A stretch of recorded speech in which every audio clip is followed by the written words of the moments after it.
मंडळी, तुम्ही orange फ्लेवरचा cake खाल्लाय का हो? नसेल खाल्ला तर नक्की ट्राय करा. मीही पहिल्यांदाच हा केक बनवला आहे.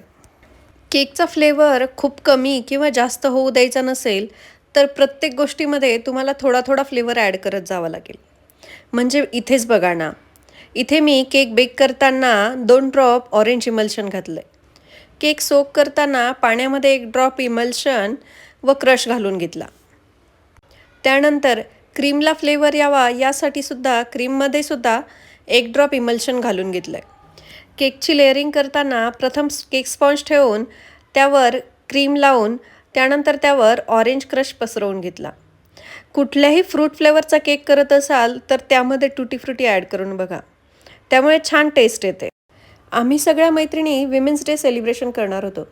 त्यामुळे हा केक मी माझ्यातर्फे घेऊन जाणार होते. केक डेकोरेशन करायला फारसा वेळ राहिला नव्हता.